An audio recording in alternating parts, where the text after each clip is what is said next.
Acordate que tenés por ahí mi foto en grande. Hola amigos, ya estamos otra vez en directo y tenemos ya al otro lado a Cristian. ¿Qué tal, Cristian? ¿Cómo va todo? Luis, ¿qué tal? Un gusto nuevamente encontrarme en este espacio con amigos, como sos vos, como Yolanda, como todo el equipo de la Caja de Pandora y bueno, y con toda la gente que tiene la amabilidad ya, estaba viendo en el chat, digamos, del directo, bueno, que ya hay amigos ahí saludando, haciendo preguntas, así que muy contento Tenemos ya por al otro lado a nuevamente Cristian. compartir este espacio. ¿Qué tal, Cristian? ¿Cómo va todo? Creo Luis, que sí, he visto que he puesto ¿qué tal? la... Un gusto nuevamente encontrarme en este espacio con amigos, como sos. Hay viene con eco. Sí, no, no, es que se me ha olvidado poner el mute, ¿no? Esa es la muestra de que estamos en directo. Esa Exactamente. es la muestra de que estamos en directo. Pues nada, ya uno va aprendiendo con el tiempo. Pensar que es la segunda vez que conecto con Cristian y normalmente la otra vez fue algo más grande. Bueno, vamos a lo que vamos, que son las enseñanzas toltecas en el legado y la sabiduría atlante. Esto da mucho juego. Tú y yo más de alguna vez hemos hecho unos vídeos en el que decíamos que la parte de, vamos a decir, entre lo que sería China, Japón y América, habría un continente, ¿no? Que probablemente sería la Lemuria, ¿no? Y que de ahí con el tiempo se fueron yendo para Japón, para China y una gran parte para América. Y en América hubo como dos partes que se dividieron, ¿no? La parte sur y la parte central. Y quizás de lo que vamos a hablar hoy es del conocimiento que quedó de esa época de los toltecas. ¿Es así o me corriges, Cristian? Está perfecto. Hablábamos, como bien decías, de ese famoso continente, lo que hoy se conoce, ¿no? Como el continente perdido de Mu, o la Lemuria, que abarcaba toda esa zona que vos estabas mencionando, ¿no? Desde lo que hoy se conoce como las Islas de Pascuas, Hawái, el Cinturón de Fuego, en la zona suroeste asiática, y parte de islas de Oceanía. En toda esa zona había todo un conjunto de islas, particularmente eran tres, la principal era Mu, que era la más grande, que cuando, bueno, por cuestiones de catástrofes naturales, se hunde ese continente y parte de la sabiduría que la gente de Lemuria tenía pasa hacia Sudamérica y que empiezan a conformar la cultura que hoy podríamos llamar andina. O sea, todo lo que sería el legado del imperio inca. Eso en cuanto a lo que es la Lemuria. Pero no olvidemos que en la mitología hermética se habla de dos continentes perdidos a la actualidad. El otro es el de la Atlántida, que quizás hasta por nombre es como más conocido y más tiene más marquesina, digamos, ¿no? Y aparte toda una serie de si la Atlántida estuvo aquí, si estuvo allá, que si estuvo en distintas ubicaciones. Lo cierto es que la Atlántida estaba en lo que sería, o lo que hoy queda, de las Islas Canarias, hablando de España, digamos, ¿no? Costa también africana, era también un conjunto de islas, no era un solo continente, y abarca hasta lo que hoy quedó de lo que serían las Antillas, en América Central, y eso que se conoce como el famoso Triángulo de las Bermudas. En toda esa zona estaba el continente del Atlántico, que también estaba compuesto por distintas islas. La misma mitología hermética dice que ese continente de la Atlántida se hunde, pero por etapas, no de una sola vez. En lo que son las conferencias del origen oculto del ser humano, que bueno, hemos tenido el gusto de compartir cuando estuve en enero pasado en Barcelona y que están los videos circulando, pues ahí damos un poquito más de detalle, más de información, y decíamos que esos 4 hundimientos de la Atlántida, hay uno que es el que más registrado está, a la actualidad, más entre comillas documentado, que es eso que se conoce como el diluvio universal. Ahí también en esa conferencia comentábamos que fue realmente el diluvio universal, ¿no? Pero ahí sí sí entrar en otro tema porque tendríamos que empezar a hablar de todo lo que hace Anunnakis, y no es el caso de hoy, para entender las causas y los motivos de ese cuarto hundimiento. Lo cierto es que a medida que van pasando los distintos hundimientos en la Atlántida, empieza a haber migraciones. Y de la Atlántida hay dos grandes fuentes de migración de los atlantes. Una es la que llega a Europa y de Europa empieza a hacer su camino hasta llegar a una zona que para nosotros hoy en día sigue siendo extremadamente mística, zona que hace muy poquitito vos estuviste visitando, y es Egipto. Ahí es donde hay un gran asentamiento, ¿no? Pasando antes, o también llegando, digamos, a todo lo que se conoce como el Tíbet. Es como la zona, digamos, en lo que se armaron asentamientos que tenían su origen en pobladores de la Atlántida. Otra migración de la Atlántida tiene que ver con aquella subraza. Recordemos que cuando hablamos de subrazas es por la teoría que conocemos a través de la teosofía, que nos dice que hay distintas humanidades que van habitando el planeta, que tienen todo un ciclo evolutivo, y que esa humanidad a su vez está dividida en subrazas. Una de las subrazas atlantes se llamaba tolteca. Directamente, tiene ese nombre, tolteca. Y esa es la que emigra hacia todo lo que es el Golfo de México. Y da asentamiento a todas las culturas originarias que habitaron en esa zona.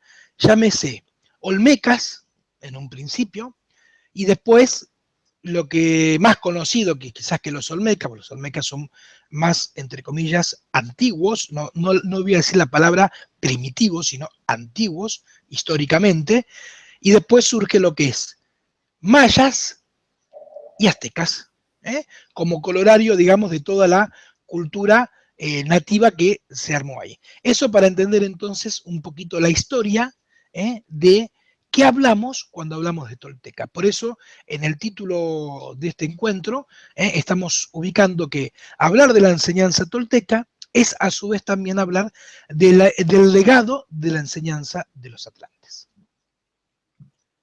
Muy bien. Pues por lo que tengo entendido, como lo que se puede decir, lo que sale de la Lemuria, unos se ponen en lo que es la parte que hoy en día donde están los incas, por decirlo de alguna manera. Estos hicieron un tipo de cultura y la tolteca, olmeca, maya, azteca es otro tipo de cultura. ¿Nos podrías decir qué diferencia tú, que has estado en los dos sitios físicamente, no virtualmente, y has tenido contacto con estas enseñanzas? ¿Qué diferencia hay entre un sistema y el otro? Por ejemplo, el que nosotros conocemos como el de la física cuántica, de los queros, o otra gente que está en la parte inca, a lo que pueda ser el conocimiento, como por ejemplo Juan Matos o los cuatro acuerdos, todo esto que hablan los toltecas. En realidad, en su esencia, no hay diferencia. Sí en lo que hoy queda como legado y conocemos, en donde todas las enseñanzas andinas son más conocidas y son más tomadas del orden de lo que se conoce como lo sacerdotal, rituales.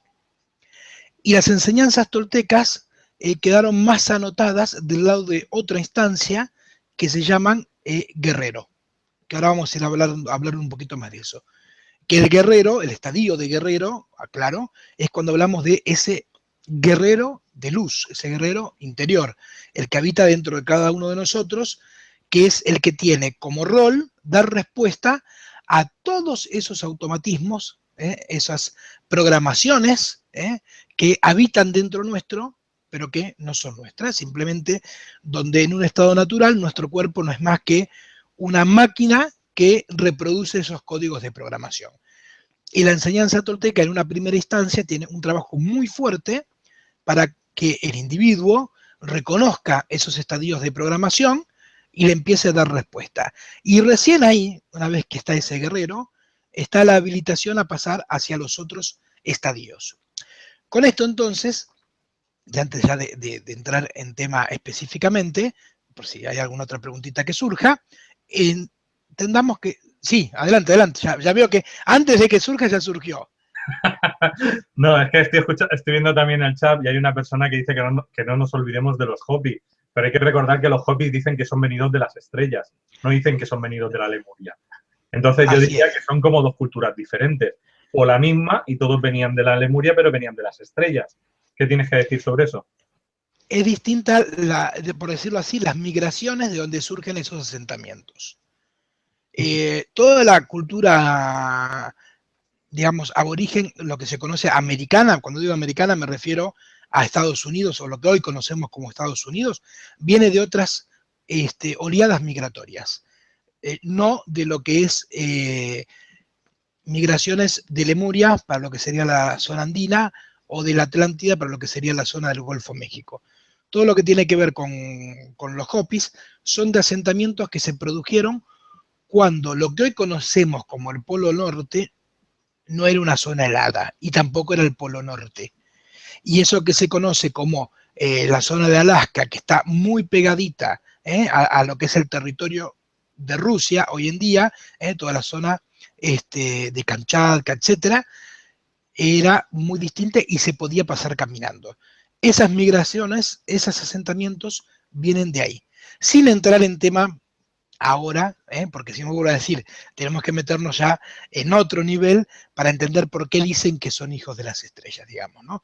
Porque al fin y al cabo, como ya lo hemos aclarado en esa conferencia del origen oculto del ser humano, todos somos hijos de las estrellas, en parte porque dentro nuestro habitan cadenas de ADN que no son naturales de esta Tierra. Pues cuando quieras empezamos ya con la ponencia. Bueno, voy contando entonces la primera base para entender de qué hablamos cuando hablamos de las enseñanzas toltecas.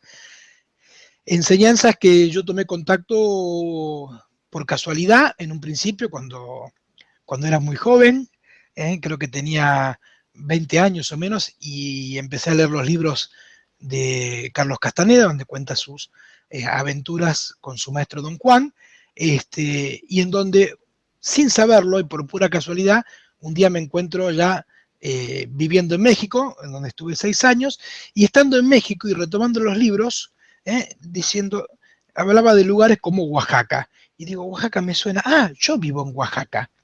Sin saberlo, yo había ido, digamos, a residir en uno de los lugares que transcurre gran parte de esas enseñanzas, y bueno, que luego entonces eso, ya haciéndolo consciente, porque en ese momento fue por pura casualidad, es más, me di cuenta estando allá, de toda esa situación, bueno, pude tomar contacto entonces con podríamos decir, sucesores de esos linajes, porque la enseñanza tolteca se basa como en linajes, linajes de maestros que son independientes unos de otros y que van recorriendo todo lo que sería hoy lo que conocemos el país de México, digamos, ¿no? Y cada linaje tiene sus ciertas particulares, ciertas reglas, y es muy distinto a la manera en que se organizan, y por lo general un linaje no tiene contacto con otro linaje, digamos, ¿no? Pero sí, lo cierto es que lo que dicen es que su enseñanza surge de la misma curiosidad por darle respuesta a un tema que hoy en día sigue siendo uno de esas grandes incógnitas y misterios respecto al que el ser humano tiene, digamos, ¿no? Y es la muerte. ¿Y con qué trascenderla? Cuentan entonces dentro de las historias toltecas que por esa misma curiosidad empezaron a hacer ciertas pruebas y empezaron, sin saberlo en ese momento, a ingerir ciertas plantas, que hoy dentro de la cultura tolteca se llaman plantas de poder. Empezaron a consumir ciertas plantas que los hacían entrar en estados alterados de conciencia, y que al ingresar en esos estados alterados de conciencia podían entrar también, podían tener contacto con toda una cierta información y empezar a revelar ciertas cuestiones que bajo los ojos diurnos o la mente cotidiana, pues no les era posible. Y así empiezan entonces, como nos cuentan a estas historias mitológicas del inicio de esa enseñanza, a tomar contacto entonces con todo ese saber. De ahí se arman, dentro de lo que sería la misma cultura tolteca, como dos estilos. Un estilo oscuro y un estilo de luz. El estilo oscuro es el que está dado por los brujos, y el estilo, o lo que tiene que ver con la luz, por los nahuales. Que también pasa en muchas otras culturas, donde siempre hay esa misma enseñanza, que hay una facción que la toma para la luz y una facción que la toma para motivos más oscuros. Así entonces, como dice, ¿no? Por eso, cuando vos vas leyendo, por ejemplo, libros de Castaneda, cuenta que aún hoy en día, o hablando del año 2015, habitan conciencias en objetos de esos toltecas originales o de esos brujos originales, digamos, ¿no? Porque en su experimentación para lograr trascender a la muerte y dirigirse hacia la inmortalidad, experimentaron con cuestiones a todo tipo y en todo nivel, incluyendo la transferencia de conciencia a objetos, sobre todo a lo que son piedras. Por eso uno de los temas con todo lo que son las zonas arqueológicas en México, y ahí tengo una anécdota del viaje que hice en noviembre pasado, que si queda un ratito de tiempo pues se las comparto, hay que tener mucho cuidado de lo que, si vas a México y estás en una zona arqueológica, si tomas una piedra, tenés que tener mucho cuidado, porque a lo mejor eso que estás tomando no es una piedra. Y después entonces tenés que atenerte a las consecuencias, digamos. Pero bien, estando un poco ¿A qué te entonces... refieres con que no es una piedra? ¿A qué me refiero con que es una piedra? Es que no es una piedra. La piedra es un recipiente. Lo que habita esa piedra es una conciencia. Ah, vale. Porque como te decía, en sus primeros años de experimentación, estuvieron practicando con la transferencia de conciencia para lograr esa inmortalidad. Y el costo que algunos pagaron, por eso es muy elevado, pero no les importaba. Y muchos transfirieron su conciencia a lo que llaman objetos de poder, como pueden ser piedras o puede ser algún otro tipo de artefacto. Entonces vos estás tranquilo caminando por una zona arqueológica en México y de repente sentís como que una piedra te llamó la atención, de repente brilló una lucecita, un metal que viste, algo que te hizo captar tu atención. Lo más seguro es que eso no sea una piedra. Y mi Porque, digamos, pregunta sería, ¿es como un egregor? ¿Puede ser algo negativo? es que el tema es lo que te voy a decir ahora. El costo para que esa conciencia se mantenga en el tiempo es el consumo de energía que requiere. Necesita consumir una energía cada tanto tiempo para poder mantener su conciencia en ese lugar. Entonces, cada vez que esa conciencia requiere de energía, la obtiene de otras personas. Y para obtenerla de otras personas es que se produce esto, donde esa piedrita te llama. Y cuando vos la tomaste y te la hiciste propio, te la llevaste, lo que terminas haciendo es transformándote en el combustible energético que te chupe toda la energía, empiezan a pasarte cuestiones muy extrañas, tanto en lo personal como en cuestiones, digamos, de situaciones, pero es simplemente porque tu energía está siendo absorbida por esa conciencia, digamos, ¿no? No sé si a esto es que te referías con lo del egregor. Totalmente. Bueno, eso es un poco para entenderlo. Ahora bien, entrando entonces después de haber entendido un poquito cómo es que se armó el origen de esa cultura, ellos llegaron a establecer que todo el camino de aquel que quiere reconectarse con ese estado divino, ese estado de Dios en potencia en cada uno de nosotros, ese estado en donde amplias tu conciencia, en donde creas una realidad propia, tenés que aprender 3 artes. Ellos lo dividieron en 3 artes. Esas 3 artes son el arte del acecho, el arte del engaño y el arte del ensueño. Son los 3 caminos, son las 3 artes que tenés que aprender a transitar en tu camino hacia esa reconexión con tu estado de divinidad interior. Recién ahí vas a poder ampliar tu conciencia. A grandes rasgos, y ahora entramos en detalle con cada una, cuando hablamos del arte del acecho, es esas estrategias y esas enseñanzas que tienen que ver con tu guerrero interior, con darle respuesta a todas esas programaciones que están dentro tuyo. Eso tiene que ver con el arte del acecho. El arte del engaño, y aclaro acá una cuestión fundamental, cuando hablamos de engaño, no hablamos, y por todo lo contrario, no hablamos de mentir. Engañar y mentir son 2 cuestiones totalmente diferentes. Y en hermetismo eso se diferencia con mucha claridad. Mentir es trastocar una realidad acomodándola a ciertos intereses. Engañar es una estrategia en donde vos no incluís a un otro, sino que el engaño es para con tu yo. Es una estrategia para engañar a tu yo y que el medio no condiciona aquello que vos querés alcanzar como realidad. Pero jamás involucrarías a un otro dentro de ese engaño de una manera en donde le estarías mintiendo. ¿Se entiende un poquito o tenés alguna duda respecto de esto? No, perfecto, bien. Entonces, como decíamos, el arte del engaño es la estrategia para relacionarte con el mundo. Y por tercera parte tenés el arte del ensueño. El arte del ensueño, como mismo en su nombre se manifiesta, tiene que ver con toda esa parte sacerdotal, ritual, que vos haces para conectarte con energías y estadios superiores. Esos serían entonces los tres que tenés. Ahora bien, ¿cómo sería entonces la filosofía? Esto ya es parte de la filosofía, digamos, ¿no? Ahora, ¿cómo es la teoría de las enseñanzas toltecas a grandes rasgos? Primero, te dicen que ellos tienen dos tipos de enseñanza. Cuando toman un aprendiz, un discípulo, se imparten dos tipos de enseñanza. Las enseñanzas para el lado izquierdo y las enseñanzas para el lado derecho. O también conocidos como tonal y nahual. Digo, si alguno ha leído los libros sobre todo los de Castaneda en sus aventuras con Don Juan Matus. Que para nosotros, para entenderlo de una forma más simple, es enseñanzas para el hemisferio izquierdo y enseñanzas para el hemisferio derecho.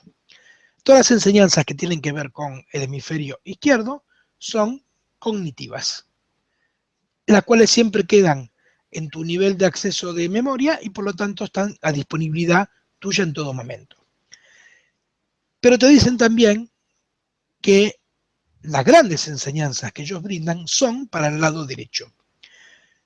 O sea, para un estado de conciencia acrecentado, en donde esa enseñanza es como una semillita que va germinando dentro de tu hemisferio derecho, y lo que hayas aprendido y lo que hayas recorrido surgirá no por una voluntad propia, sino que cuando estés ante la situación que requiera esa enseñanza aparecerá y te dará la respuesta indicada.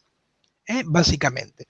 O sea, no son cognitivas, sino son netamente prácticas. Son respuestas prácticas que aparecen por casualidad como un impulso, por así decirlo, dentro de tu experiencia cotidiana. Y nuevamente que te dicen que en ese tercer estadio que llamábamos el arte del ensueño, parte del recorrido que tiene que hacer en ese momento la persona es recordar, hacer consciente todas sus enseñanzas que le fueron brindadas hacia ese lado derecho, hacia el hemisferio derecho. Es recordar, es parte del proceso que tiene que hacer. Es algo muy similar como vemos en otros mitos que hablan de la enseñanza hermética, cuando te dicen que se compara con el subir una montaña, donde subís la montaña, aprendiste, pero luego el gran desafío es bajar nuevamente de la montaña, pero aplicando todo lo que aprendiste. Esto es lo que estaría haciendo, digamos, a nivel de similitud con esto de volver a recordar todas esas enseñanzas que te fueron dadas para el lado derecho. Bien, otra cuestión que tiene que ver con entender la mitología entonces de las enseñanzas toltecas es todo aquello que tiene que ver con el manejo de la energía. Ellos lo que ubican es que la realidad nuestra está dada por nuestra capacidad de percibir. Esto que nosotros llamamos realidad, o que ya quizás para quienes estamos en estos temas hablamos de una matrix, los toltecas te lo explican de una manera que a mí me parece genial. Te dicen que tu capacidad de ver arma tu percepción, y tu percepción arma tu realidad. Eso que después termina llamando verdad. Y para entender cómo funciona este mecanismo entonces de la percepción, te dicen que dentro nuestro, o sea, dentro de nuestro cuerpo energético, porque se habla del cuerpo físico y de un cuerpo energético, hay ciertas bandas de energía que habitan en nosotros. Y que cada una de esas bandas son bandas de percepción. Percepciones de lo que podríamos llamar hoy quizás realidades o universos paralelos, otros mundos. Y que hay algo que se llama, que es fundamental dentro de la teoría de las enseñanzas toltecas, algo que se llama el punto de encaje. El punto de encaje es una energía todavía superior que hace que ese punto se adhiera a una de esas bandas de energía. Y cuando se adhiere a esa banda de energía, lo que vos podés percibir es lo que dentro de la frecuencia de esa banda de energía es posible percibir. Entonces, básicamente es banda de energía donde dentro de esa hay una vibración, una frecuencia, y dentro de esa frecuencia se produce un estadio de realidad.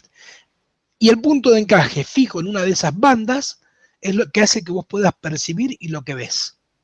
Y lo que te dice es que, si bien ese punto de encaje es posible moverlo, ahora lo veremos, te dicen que mientras más tiempo va pasando en la vida de una persona, o sea, mientras más grande es, mientras más edad toma, ese punto de encaje cada vez más se fija a esa banda de percepción.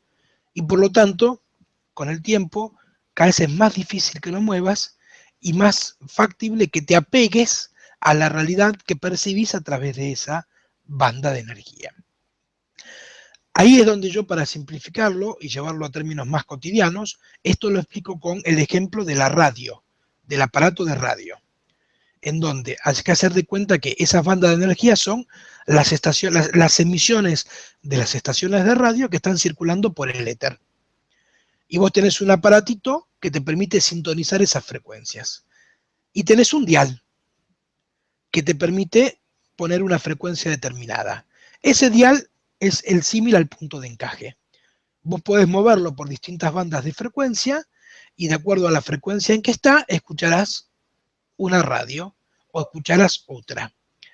Pero esto no quiere decir que si vos sintonizaste, a ver, ¿qué radio hay conocida ahí por Barcelona? Una frecuencia, por ejemplo. No sé, aquí, bueno, te puedo decir musicales si quieres para, bueno, o, a ver, es lo mismo, es para tomarlo de ejemplo. No, bueno, pues tiene, a ver, si es políticamente, por la SER, la COPE, si no. Hablamos de música, los 40 principales, la cadena 100, no sé, cada... Vamos por la SER, listo. Sí. Listo. Entonces, como dijiste, la SER, la COPE, los 40 principales, trastoquemos como si fueran bandas de energía. Estas 7 bandas que nos dice la enseñanza tolteca que habitan dentro del mundo conocido porque están dentro de nuestra burbuja energética, que es lo que se puede conocer o lo desconocido, y lo conocido, y lo que no se puede conocer. Ahora vamos a esa diferenciación. Entonces, cuando yo muevo el dial y pongo FM 90.9, por ejemplo, que sería ahí quizás los 40 principales, aunque no sea el dial exacto, vos escuchás esa radio, y escuchás solo a esa radio. Pero no quiere decir que las otras ondas radiales han desaparecido del universo. Siguen estando. Simplemente que vos no las podés percibir porque tu dial se ancló en esa frecuencia. Ahora, imagínate que por motivos culturales, sociales e históricos, vos crees que ese aparato que tenés que se llama radio tiene una sola estación y no existe otra. Solamente en tu vida existen los 40 principales. Y no tenés, por tu cuestión, vuelvo a decir, cultural, social, política, ni siquiera intentás mover eso que se llama dial, porque ni siquiera sabes que hay un dial, y entonces toda tu vida te la pasas escuchando los 40 principales. Eso es lo que terminás armando como verdad en tu vida. ¿Crees que la única música que puedes escuchar en tu vida es la que pasa esa estación de radio? Y solamente vas a percibir eso. Y mientras más tiempo pase, cada vez te vas a convencer más de que esa es la única estación de radio. ¿Se entiende? Esto para entender entonces cómo ubican en la enseñanza tolteca que funciona el mecanismo de la percepción. Cuando vos ingresas a un camino del hermetismo, lo que te empiezan a decir es, hey, mirá que los 40 principales es una de las radios que puedes escuchar. Pero hay más. Pero está en vos aprender a reconocer dónde está el dial, moverlo, y vas a ver que si lo mueves un poquito, de repente vas a escuchar una estación de radio totalmente diferente. Así, básicamente, cómo funciona entonces esta cuestión de la percepción de la realidad, según la enseñanza tolteca. Y nos dicen entonces que esta agrupación de bandas de energía, que son infinitas, nosotros tenemos una burbuja energética, lo que conoceríamos como el aura, donde hay bandas de energía que atraviesan esa burbuja energética y bandas de energía que están por fuera del rango de esa burbuja energética. Entonces te dicen, lo conocido es aquello que vos llamás percepción y realidad. Lo desconocido es aquello que vos hoy, son esas estaciones de radio que están, pero que vos no sintonizás, pero que su frecuencia está dentro de la misma frecuencia de tu campo áurico. Y después existe lo que no se puede conocer. Y lo que no se puede conocer serían todas las bandas de energía, todas las frecuencias de las bandas de energía que están fuera de ese campo áurico.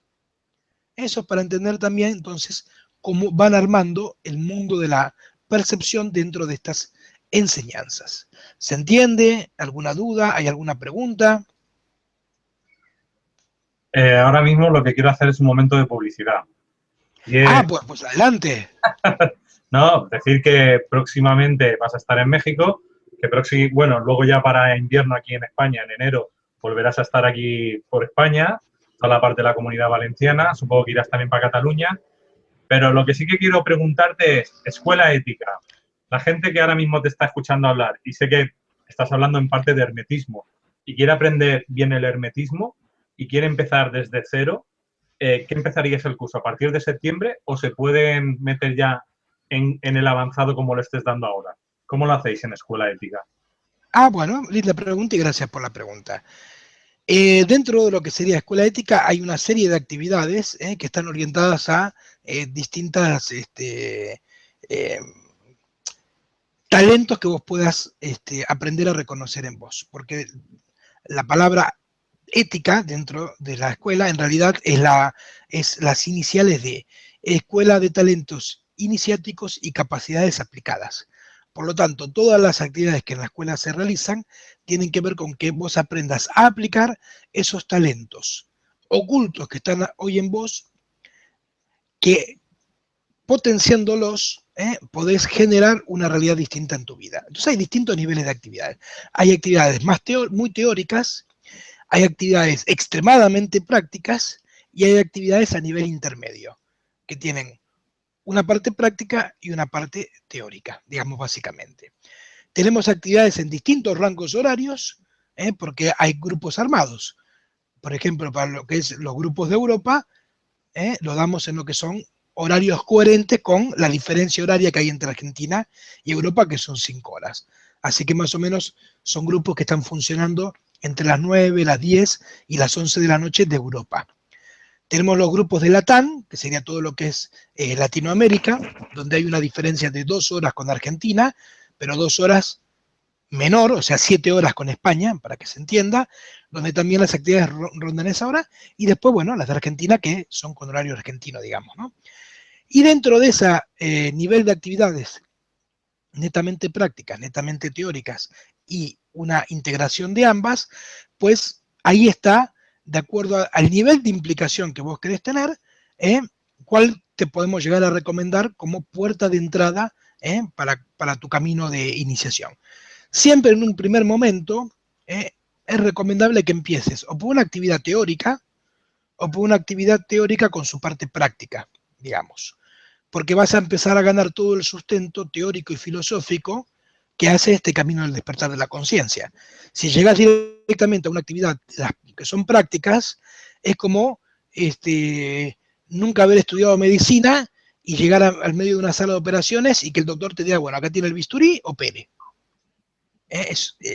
No vas a saber ni por dónde agarrarlo, ni por dónde agarrar el bisturí. Entonces, primero Siempre es importante entrar ahí. Y son actividades y no cursos ni talleres, son actividades. ¿Qué quiere decir esto? Que son secuenciales todo el año. Es un encuentro semanal por cada actividad, donde van teniendo una relación. Y puedes ingresar en cualquier momento dentro de las actividades. Porque por lo mismo que estoy diciendo, que van teniendo una secuencia, pero no lineal. Entonces, no importa si estás hace 3 meses, 3 años o ingresaste ahora.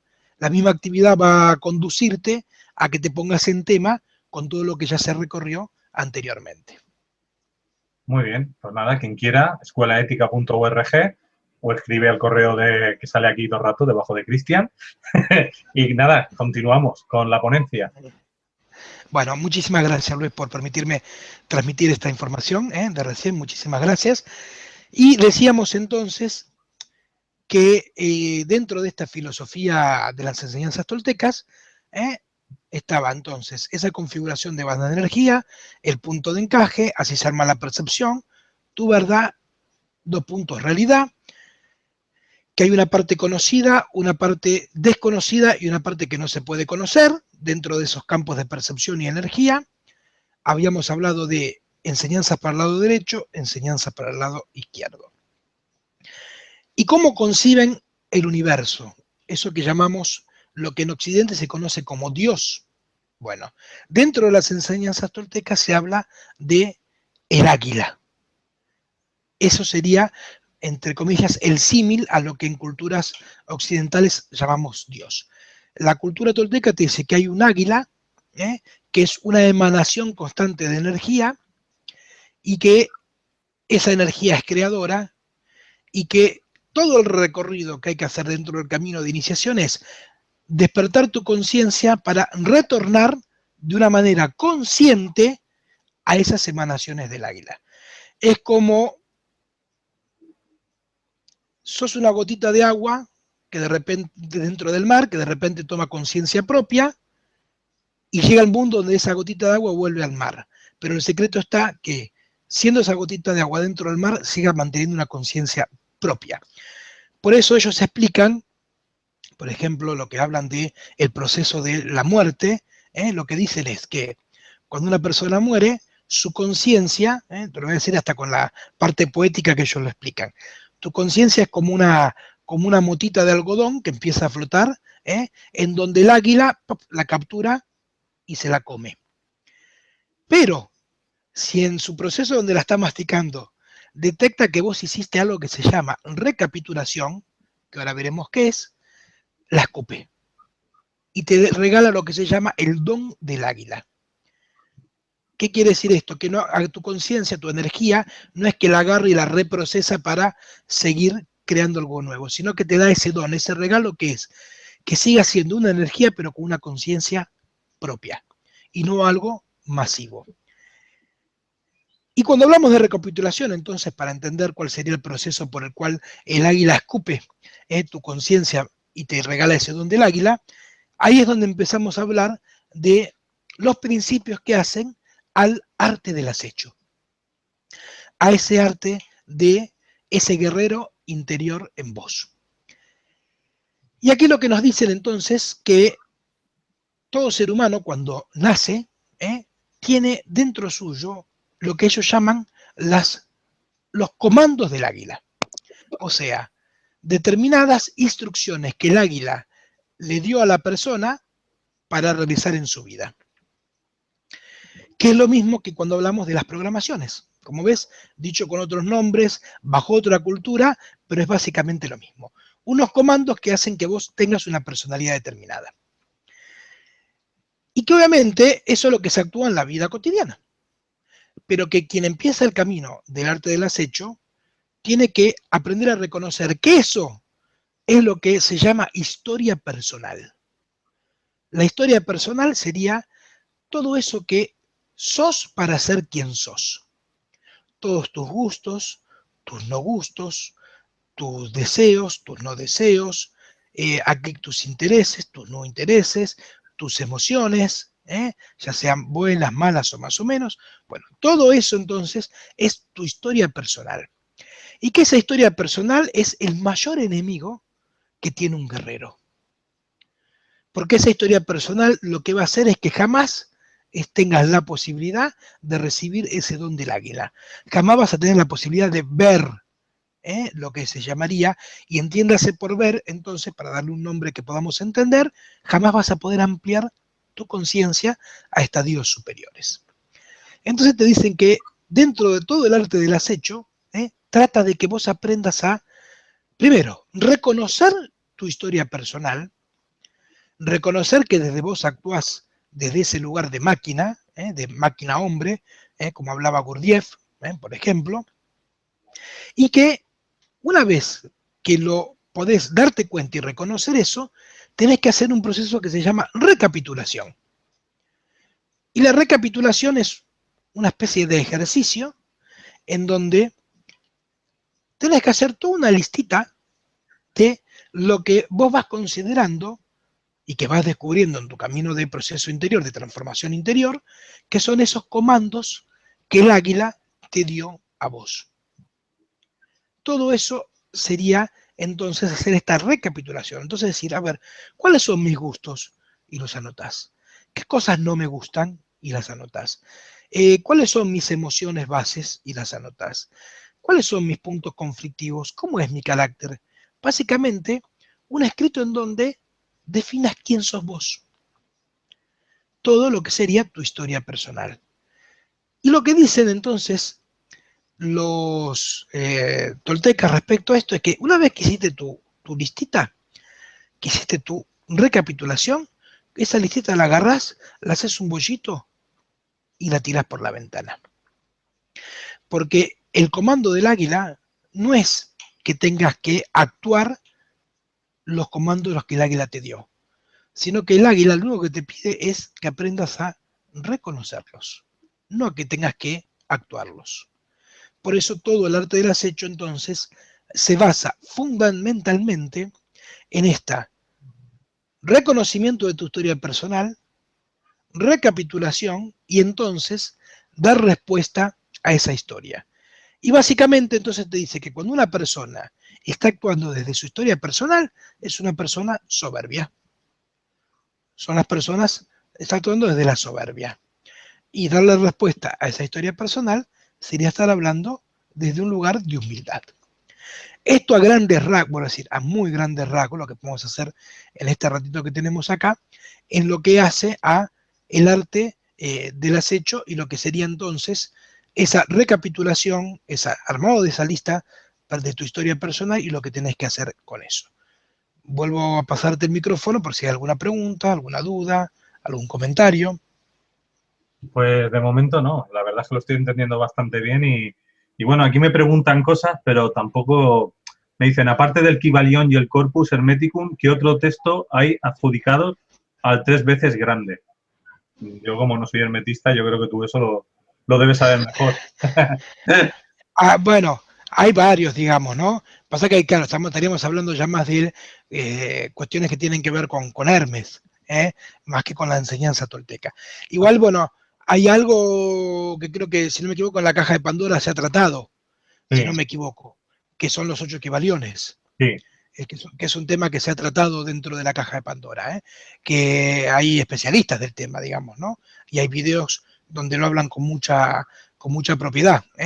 Así que, pues, vuelvo a decir, no es el caso hoy hablar de Hermes, pero en todo caso sugerirles que busquen dentro de la caja de Pandora estos videos. Lo que no recuerdo en este momento es el autor de los 8 equivaliones. Entonces, si vos lo tenés en mente. No, de los 8 no son más. ¿Te refieres a Gabriel Bueno, Silva? Gabriel Silva, así es, exacto. Gabriel Pero él Silva. escribió los 8 equivaliones, si Y no me bueno, pero equivoco. en realidad son más, porque eran 8 por... No me acuerdo, era la Bueno, tablilla que sacó él muy grande. Pero sí, yo bueno, tengo el cuadrito lo tengo ahí. Son, vea, 1, 2, 3, 4, 5, 6, 8 por 8, 64. 64. Pues nada, el que quiera más 64. información de eso, ahí la tiene. Si no, que sigan en tu canal, que en tu canal de hermetismo has hablado para aburrir, con lo cual el que quiera saber más, entra en el canal de Cristian, que ahí tienes toda la información del mundo. Aquí vamos un poquito a poco, siendo un poco más generalistas, ¿no? Y el que ya quiera meterse un poco más en tema, pues ya que vaya visitando a Cristian, porque cuando él hace también esos directos podéis preguntar lo que queráis y él lo responde perfectamente. Y Bien. nada, Cristian, yo si quieres, cuando quieras pasamos al siguiente, porque claro, aquí hacen otra pregunta, ¿no? Pero yo creo que esta no si quieres no la contesten, ¿no? Porque dice, ¿quién fue tu maestro en el Corpus Hermeticum?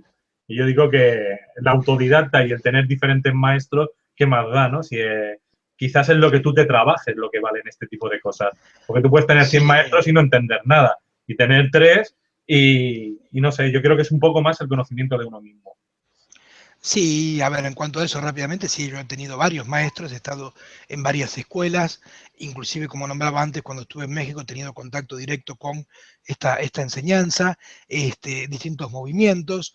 Fueron prácticamente 20 años en los que transité movimientos, escuelas y enseñanzas, pero todo eso, pues bueno, he hecho una integración, le he puesto mis cuestiones particulares, mis interpretaciones particulares, mis lógicas particulares, y a partir de ahí, bueno, es que he creado esto que antes mencionábamos, que es Escuela Ética, el lugar en donde transmito todo esto que durante esta experiencia estoy aprendiendo. ¿Mm?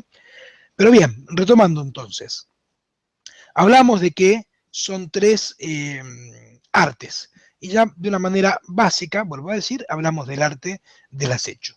Ahora vamos a ver el arte del engaño. Te dice la enseñanza tolteca que una vez que vos le aprendés a dar respuesta a tu historia personal, no es que ya está. Listo, ya ahora me agarro la sillita de playa, voy ahí a las playas de Cataluña y con el solcito y el Mediterráneo me pongo pancho para el resto de la vida. No, no, no, todo lo contrario. Te dice, una vez que vos le aprendés a dar respuesta a tu historia personal en vos, esa historia personal te va a buscar a través de otros. Y que entonces, para aprender a dar respuesta a todas esas cuestiones de tu historia personal, que ahora van a venir encarnadas en las figuras de otro, tenés que aprender a utilizar el arte del engaño. Y el arte del engaño, entonces, como decíamos antes, es las herramientas, las vías, en donde, como vos aprendiste durante el arte del acecho a transformarte en un ser netamente flexible, porque podés ser lo que quieras ser, porque en realidad sabés que no sos nada, entonces podés encajarte cualquier ser que te venga bien, de acuerdo a tu propósito. El arte del engaño, entonces, es como si fuera una actuación. Te dice que vos en la vida tenés que aprender a moverte como si fueras un actor. Por eso se usa la palabra engaño, digamos, ¿no? En donde tenés que aprender a ir generando tus situaciones de relaciones a nivel de lo social, de acuerdo a ciertas conveniencias que tienen que ver con darle respuesta a esa historia personal que ahora a través de otros intenta atraparte. Pero es fundamental acá entender ese concepto que decíamos anteriormente. El guerrero tiene que ser un guerrero flexible, o sea, no tiene algo que defender, porque sabe que cualquier cosa que defienda no es suya, entonces no tiene una propiedad. Y esto tenés que entenderlo vos, dentro tuyo no hay algo que sea tuyo realmente. Todo lo que tenés te fue legado. Y justamente esa parte de tu historia personal, una de las primeras cosas que intenta hacerte creer es apropiarte de eso que no es tuyo, sino que te fue legado.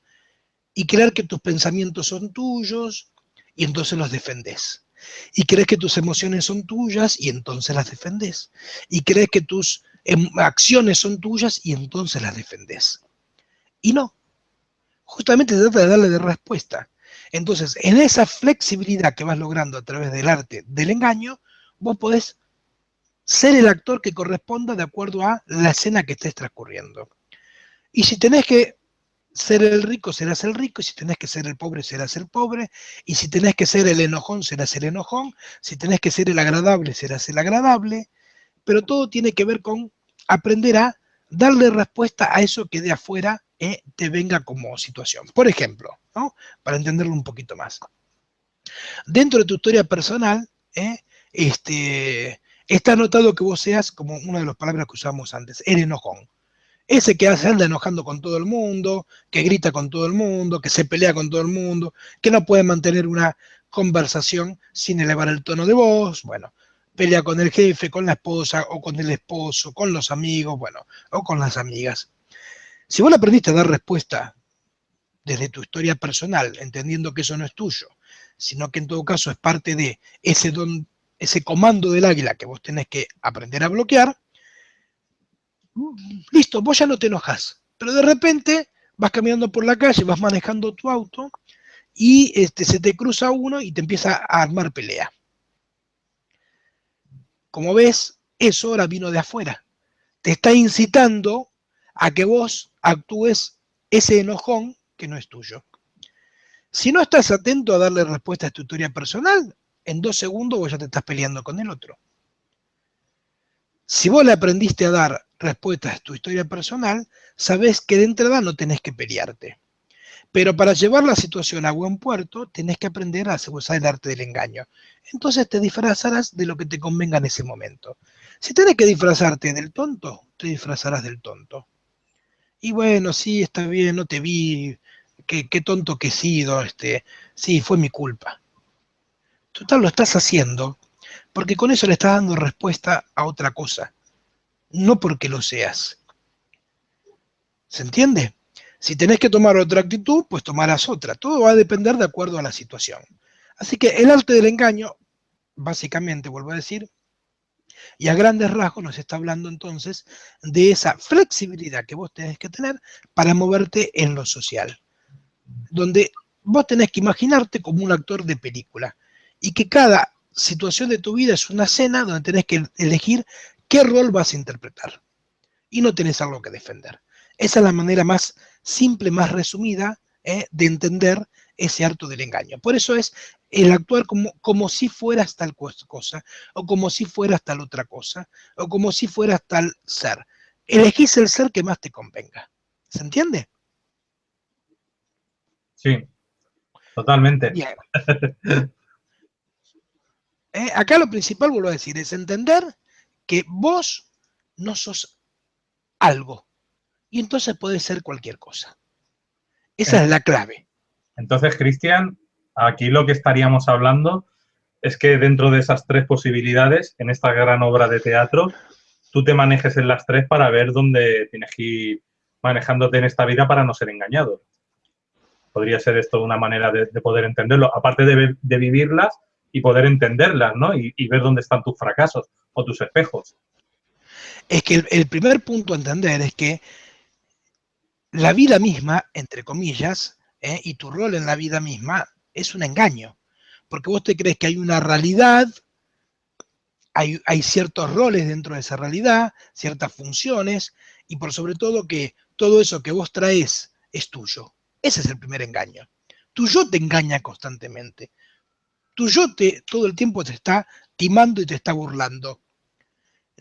Naciste engañado. Pero como todo engaño, la única forma de entenderlo es abriendo los ojos.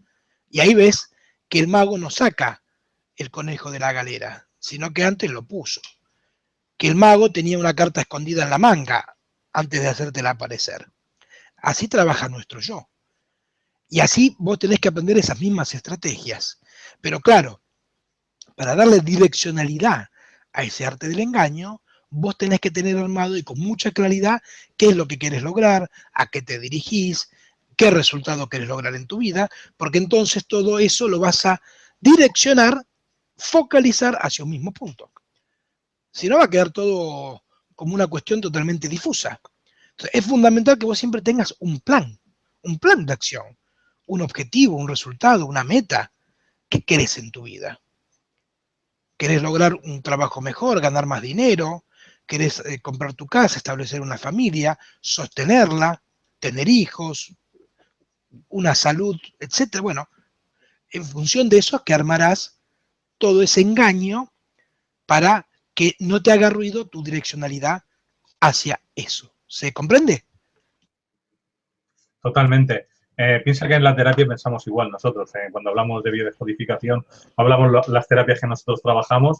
Para nosotros es básico que la persona que está en el otro lado, o sea, que viene a hacerte una consulta o está haciendo una formación, tiene que entender que si no tiene unos proyectos a corto, a medio y a largo plazo, su mente va a ser un fracaso porque no está creando esa obra de teatro como tú bien cuentas, ¿no? Entonces es como que no tengo nada que hacer, pues venga, me aíslo y punto. De la otra manera, si haces a la mente trabajar, la mente empieza a funcionar, la parte subconsciente empieza a darte esas herramientas que necesitas y ahí empiezas a crear una realidad que dentro del hermetismo es muy fácil de trabajar, pero que nosotros le damos otro enfoque, pero viene a decir lo mismo que tú estás hablando. O sea, es decir, que la otra persona tenga muchas herramientas para no ser engañada. Y el enfoque principal en una terapia es que la persona normalmente siempre viene y no sabe lo que quiere hacer en su vida, no sabe hacia dónde va, dice que todo le va mal y entonces lo primero que tiene que empezar a enfocarse es crear una nueva realidad. Si no, de ahí no salimos.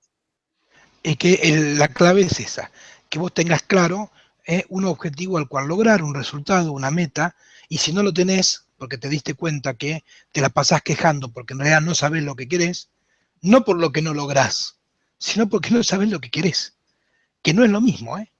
No es lo mismo no lograr algo a no saber lo que querés. Y por lo general lo que te descubrís es que no tenías la más menor idea de lo que querías. Porque en realidad lo que querías es lo que tu historia personal te dicta. Pero como no es tuyo, se produce ese interés de conflictos. Bien, llegamos ahora a el tercer, digamos, arte, que sería el arte del ensueño. El arte del ensueño es el que te enseña a tratar con energías superiores. Es el que te enseña ya a trabajar en otros planos y por sobre todas las cosas a construir una realidad propia desde el mundo de tus sueños. Básicamente eso es lo que te dice. Entonces te enseña, como herramienta general, a tener sueños lúcidos, sueños conscientes. Sueños en donde, mientras vos estás soñando, puedas despertarte dentro del sueño, pero que tu conciencia siga en ese estado, siga en esa frecuencia, no que físicamente abras los ojos, sino que abras los ojos dentro del sueño, sepas que es un sueño, y ahí generes eso que vos querés después ver plasmado como realidad en tu vida cotidiana. Es toda la parte de la parte de la ritualidad, todos los rituales que tienen que ver con esto al respecto. Entonces la técnica, que básicamente te va dando para que puedas practicar esto, que es también lo que podríamos llamar, o que se conoce, ¿no?, como viajes astrales, o sea, poder ir a aprender a otros planos de una forma consciente, de una forma lúcida, te dice que lo primero que tenés que intentar hacer es dormir con una libretita y un lápiz.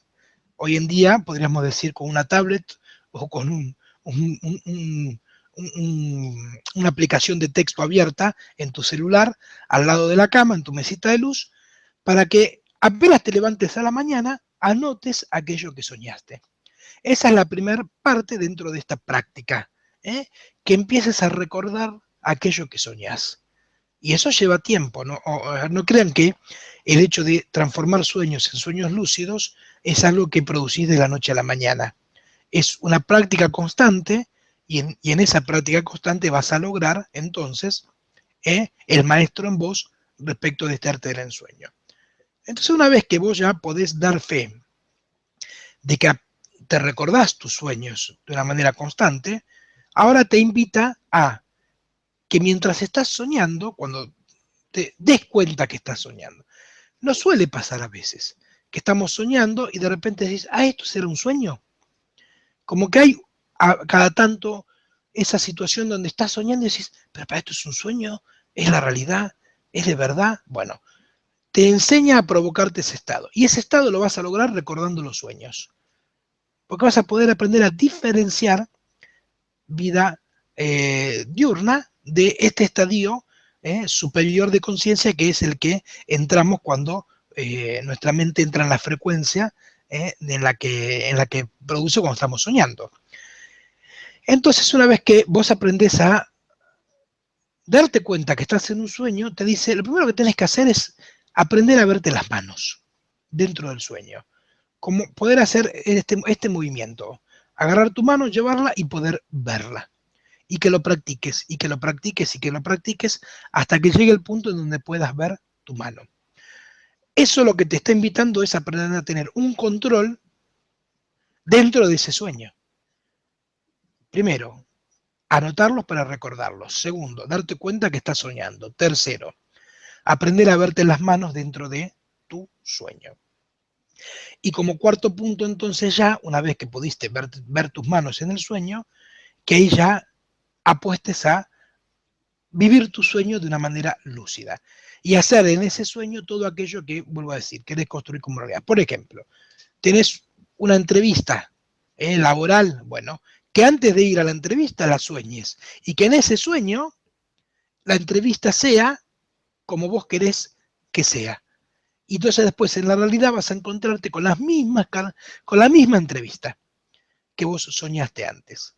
Querés conocer una persona, que primero la sueñes. Querés producir una casualidad en tu vida, que primero la sueñes. No sé, encontrate una persona que te va a contactar. Sí. No, Adelante, adelante. perdona que te interrumpa. No, yo cuando te hago así, tú terminas y luego ya me dejas Adelante, terminar. adelante. No, yo lo que te quería preguntar es, estás hablando de yo me voy a dormir y en ese momento entro en ensoñación consciente y lo intento dominar. Pero mi pregunta es, yo voy en el metro y tengo la costumbre de irme. O sea, me voy automáticamente. O en el autobús, o en el coche, soy así de friki. Entonces, ¿qué pasa? Eso también lo puedes controlar. También es parte de lo que tú estás diciendo o parte de ese entrenamiento.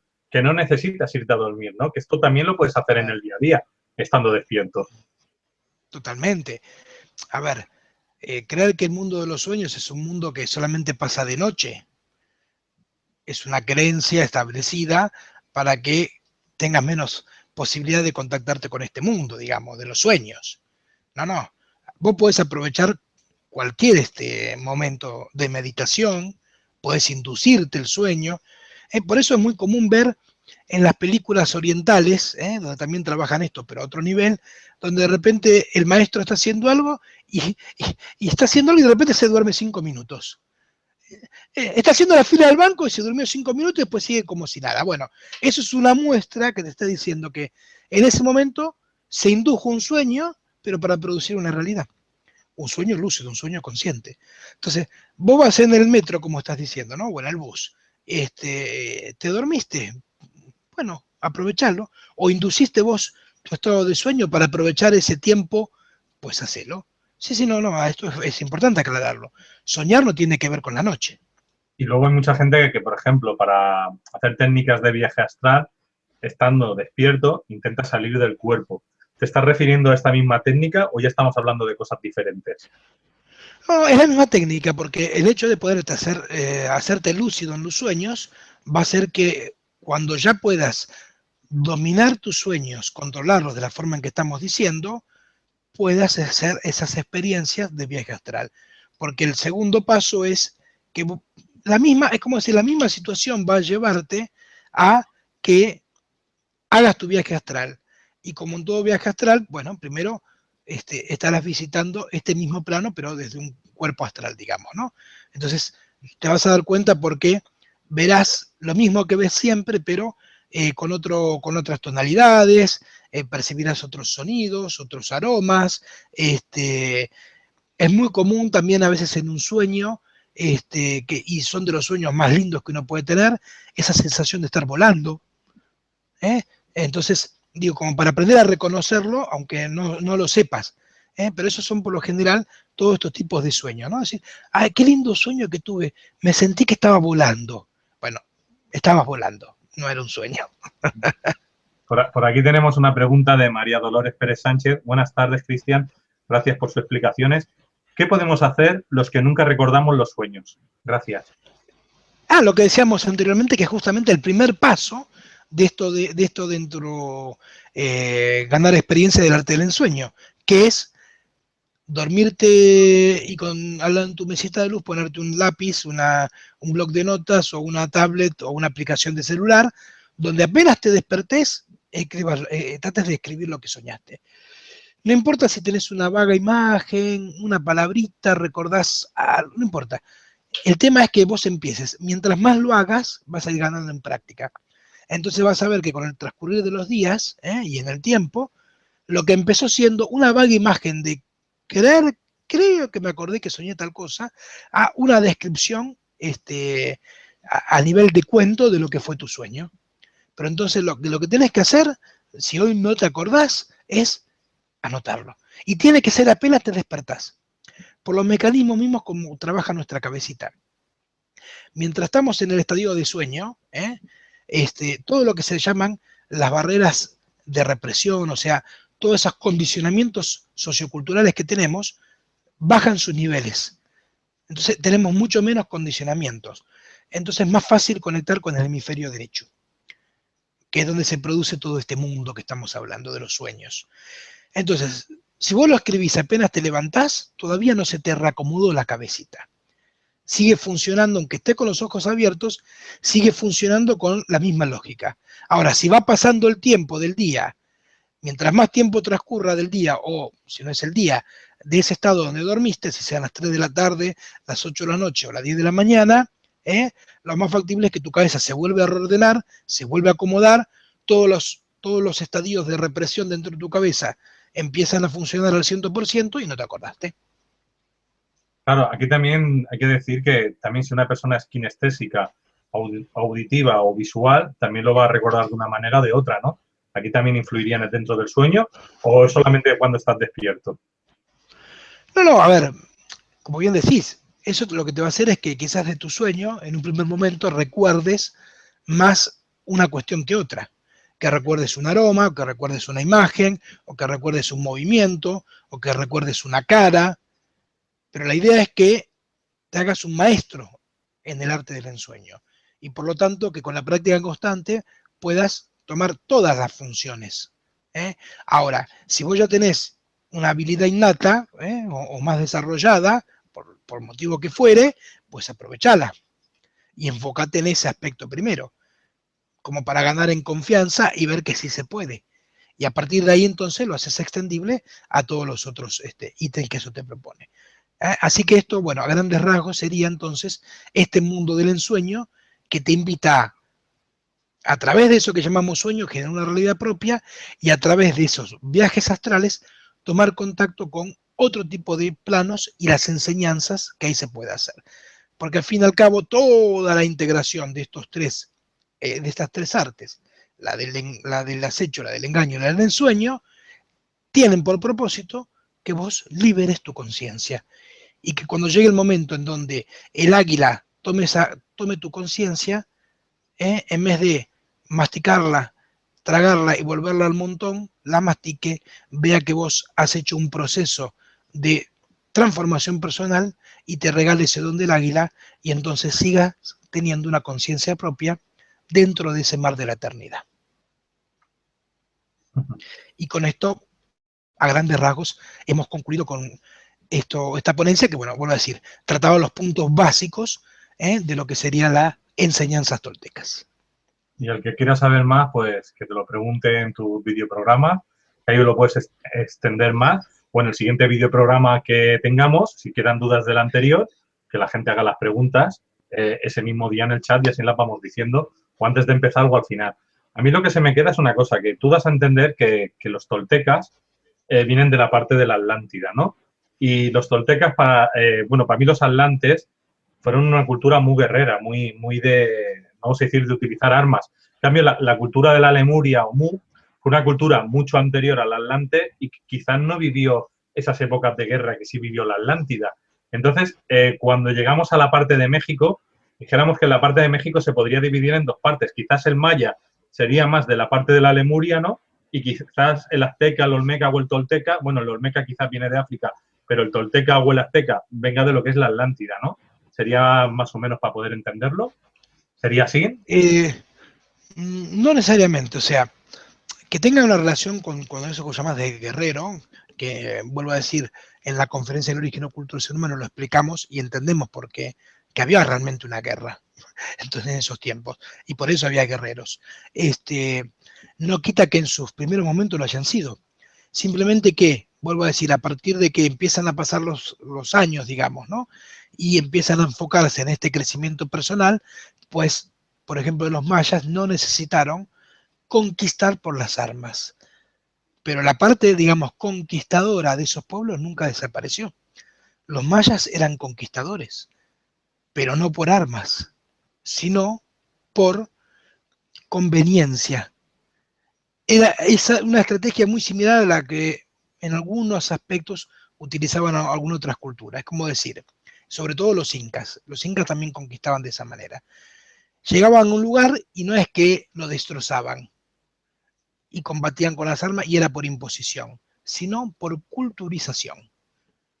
Te mostraban y te demostraban que su cultura le iba más, a aportar mucho más a la que tenías anteriormente e ibas a crecer.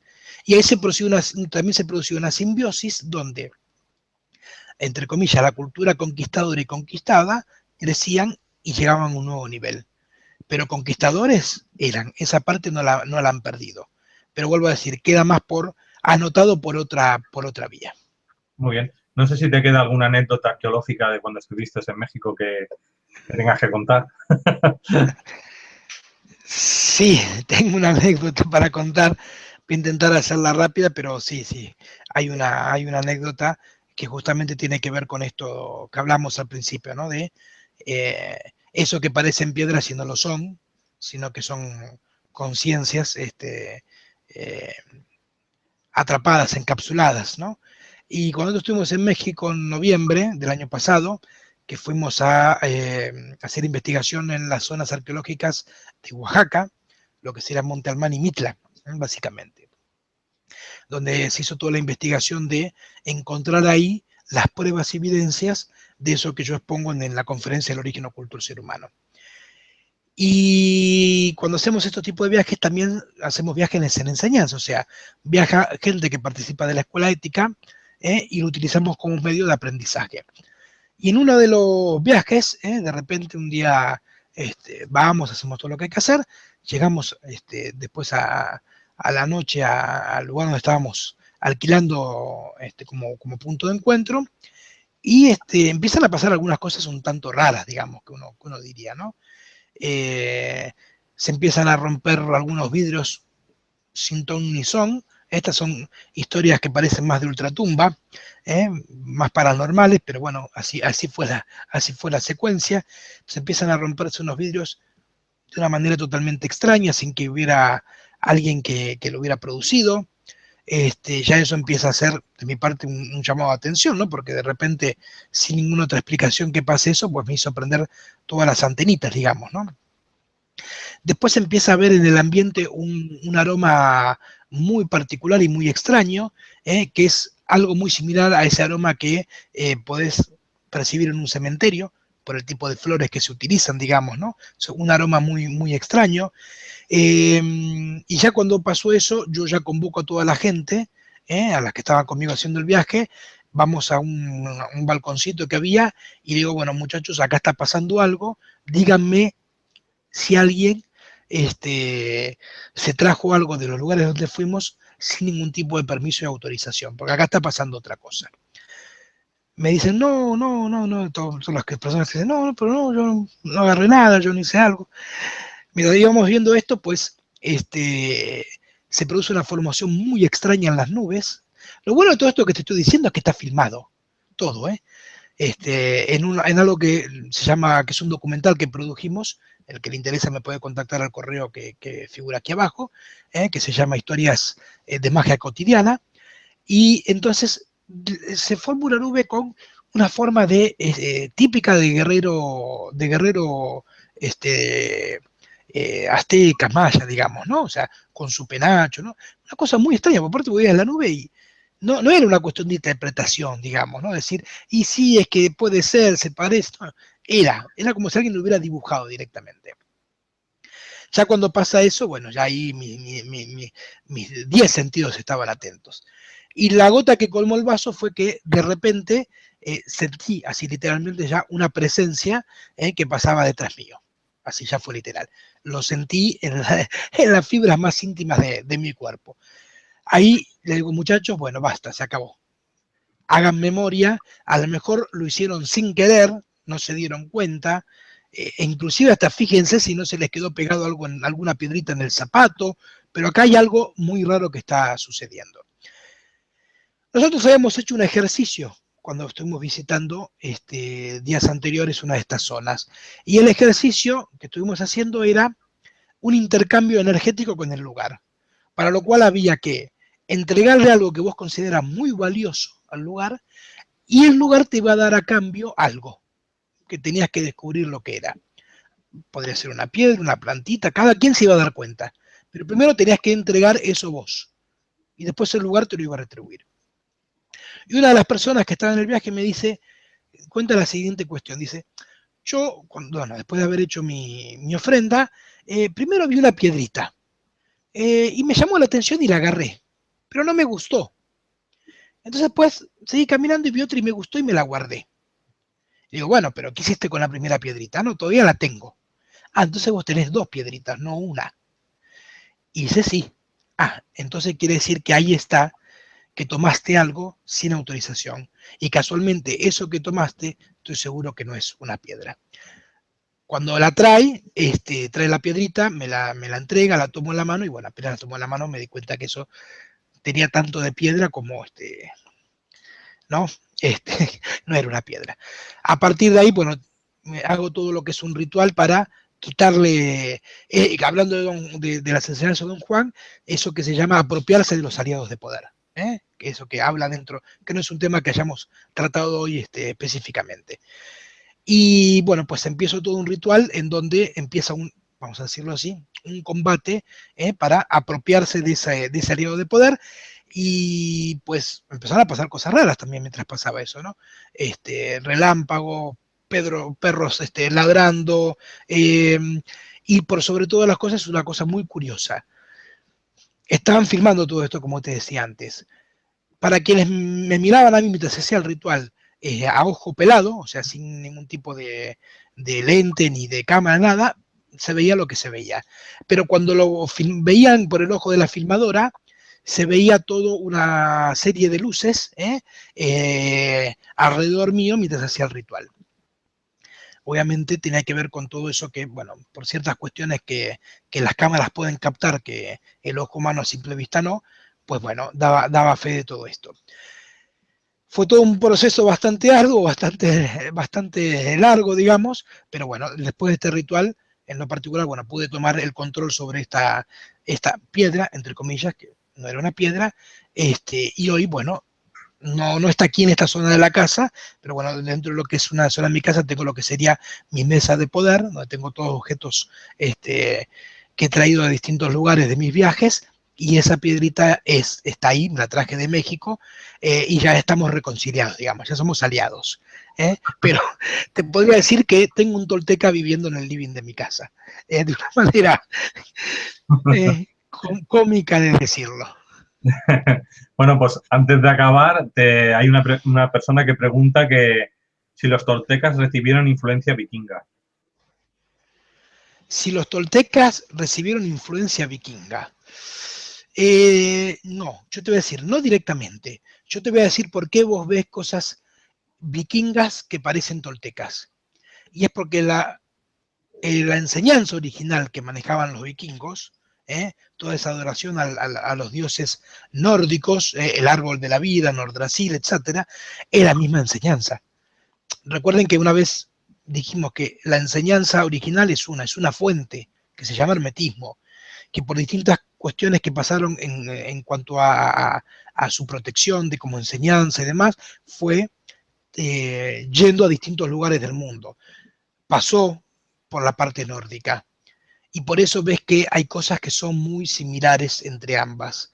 Pero no es porque haya habido una influencia de una por la otra, sino porque por la raíz común que tienen ambas es la misma, y es esa enseñanza hermética. Y quizás en el espacio-tiempo tampoco convivieron conjuntamente, ¿no? Quizás los toltecas estaban antes que los vikingos.